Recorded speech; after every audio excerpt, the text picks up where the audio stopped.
Bismillahirrahmanirrahim. Assalamu alaikum. My name is Asad Yaqub and I am from Lahore, Pakistan, and a great hello to all of you from Lahore, Pakistan to India, Indian Punjab and all over India and Indians all over the world. Then a great hello to people of Bangladesh, all Bengalis in Bangladesh and all over the world. And then Nepal, Nepalese, Sri Lanka, people are watching my videos in Saudi Arabia, UAE, Canada, USA and Africa as well. So a great hello from Asad Yaqub to all of you.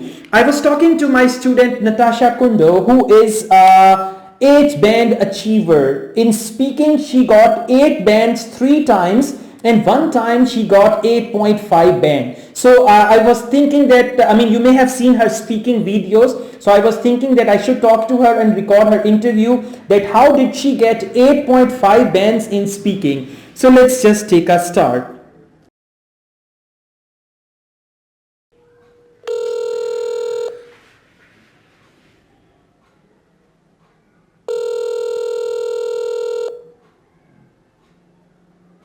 Hello. Hello Natasha, how are you?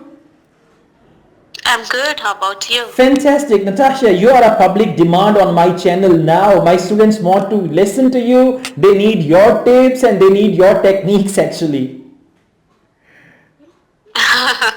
Okay. Okay. So this time I'm just going to ask you about your speaking tests and how did you come about. 3 times consecutively you got 8 bands in speaking, and then 2 times you got 7.5 and 1 time you got even 8.5 band. And I think this was the one you took in Canada where you got 7.5, but otherwise you got 8.5 and 888 as well.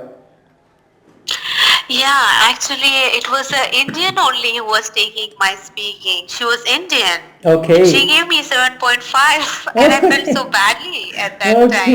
Okay. So Indian gave you 7.5. She didn't know that you were also Indian and she should have given better than. Yeah, she was like a Punjabi or something. Manpreet, Okay. her name was. And all right. It was weird. Right. So when you appeared in IELTS first time and you got 8 bands, how was the test and who was the examiner and how did you answer the questions and all that? The examiner was a nice gentleman and he was quite polite and very clearly he was asking the question. So I didn't had to ask him to repeat the question. Okay. And yes. Yeah, he asked me the questions in a proper manner and I could answer it in a proper amount of time. So the main thing is we don't have to answer and keep going too much. Should be short answers at the beginning. Okay, so in part 1 you think they should be short answers? Yes, because the part 3 is where they want you to talk in detail for 2 minutes. But in the beginning, since they have to go through all their questions, it should be to the point, answering the question and short and crisp. Okay, short and crisp, to the point and all that. And what about speaking part 2? How did you manage that for 8 bands? Speaking part 2, it has to be quite descriptive. You have to elaborate on certain things. So the thing would be to just be honest and tell what the student feels about certain things or give their opinion, because when the student starts making stories, they blabber and they take a lot of time to think, and the words are difficult to come in the mouth because they are thinking. Okay. And how do you differentiate? Yes, please carry on. Yeah, no, I was just saying that it's no longer spontaneously coming out, the words. Okay. If they're not speaking honestly or they're not speaking out their mind, the students have to think a lot because they're making up stories about certain things. Okay. And about the question. How do you differentiate your 3 different bands, like 7.5, 8 and 8.5? Was there any difference of your performance, or this was just because of the test center or examiner, because you got 7.5, 8 and 8.5? How do you differentiate these 3 band scores? So 7.5 was definitely because of the test in Canada and the Okay. Indian Okay. lady. She probably didn't like my accent because I had an Indian accent and I didn't fake American or British accent. So that's for sure Okay. of the Okay. 7.5. The Right. eighth one, so the eighth one was I had to. The topic was little bit complicated, probably, and I had to like think. Maybe I've not been in a situation because he asked me like, "Do you wear a watch?" And I said, "No, I don't wear." Because he was going to ask me more questions if Okay. I would have told him yes, Mm-hmm. like who gave you and all that, but it was an honest answer that I don't wear it, so there was Okay. nothing more to talk about it anymore.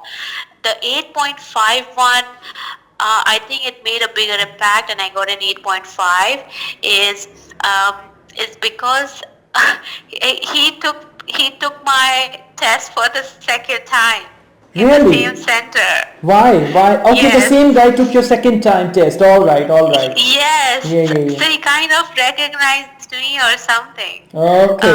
The first time he asked me, where is the best place you got customer service for? So I Mm-hmm. told it for my car and it was good. So, and the second time I came, he kind of recognized me, and but I think there are two people who analyze it. One person is already seeing you and they record it. So the Mm-hmm. second person has not seen your face. So the second it depends on the examiner, on the second examiner too, because they are Okay. listening. No, but speaking test is examined by two people. One is the examiner who is Yes, conducting, and then second one correct. listens to it. Yes, correct. Okay, I didn't know that even. Yeah, so basically the first time who's taking my test like face to face, he's seeing me and he's recording it. And then the second time it goes to someone else who's just hearing it. So it depends on the marks on how much the second examiner give. It could go down or come more up or stay stagnant, whatever the first Okay. examiner gave. All right, all right. So, what do you suggest for my students? What should they do to obtain higher bands in speaking? So the accent really doesn't matter. Okay, The student needs to be calm and not be nervous, okay, and they need to speak at a normal pace, like slowly, because sometimes students just speak fast in a haphazard manner, and the examiner doesn't understand the meaning of the sentence that the student is trying to convey. So it's okay, better to talk like at a proper pace, where the examiner can understand, so they can put their ideas well into the sentence. It's not a problem if they are taking some pauses to think. That's acceptable. okay. Um, All right. And what about speaking part two? When they give you 1 minute, how should they write down the notes and how should they spend 1 minute time to speak well when they start talking about mini presentation? so the part two is has like couple of questions. So they have to make sure that they answer each of the question, because they'll say like, okay, who gave you this gift? Why was it given to you? So they have to ensure that when they make the bullet points on the note, they write like one or two words which they can identify or associate while they are answering the question by talking to the examiner. That will help them to structure their ideas. Like in the form of bullets, they can write one or two words and elaborate and emphasize on it, instead Okay. of thinking a lot more and writing many words in that note that they've been Okay. given. All right. And what do you suggest for speaking part three? How long should the answer be and how should you elaborate in part three? And what are the expectations of examiner in part three? So in part three, the examiner is looking on how descriptive you can be in articulating the sentences and the words, how much emphasis you can place on the words, and they check on if you are answering to the question or not, and they usually tell that you have 2 minutes, and they will basically tell them to stop when the time is over. So they have to make sure that they utilize their 2 minutes very well and they cover the whole topic and they do not miss out to answer any of the question within that 2 minutes period. It's just like they have to keep on talking, and when the time is up, the examiner will tell them that you can stop. But they have to ensure, the student have to really ensure that they've covered the answer to what the question has been asked. For sure. Okay. So Natasha, you got 7.58 bands in speaking 3 times and 8.5. Do you think there is any role of your dressing and body language in your IELTS speaking test? Actually, you have to smile and make an eye contact, so that makes little bit of an impact, because it's like an interview, like a job interview.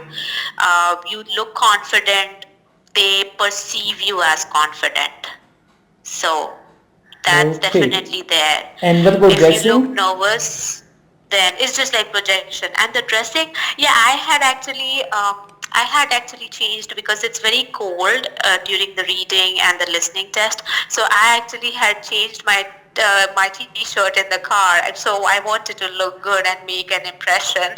So I did change and put some makeup because it's kind of like an interview, and the first impression is last impression. So it did work for me. Not sure about other folks. So at the end, if you would like to suggest anything to my students for IELTS speaking, or any recommendation you want to give to them? Just like to suggest that just speak up your mind. Do not make up stories to the answers that they are asking, because if you try to make up stories, you end up thinking a lot more, and then you use words like and you start just thinking. So just speak up in your mind, speak confidently, look into the eyes of the examiner and talk with a smile, look confident, and just answer the question what they're asking. There's going to be no harm at the end of the day.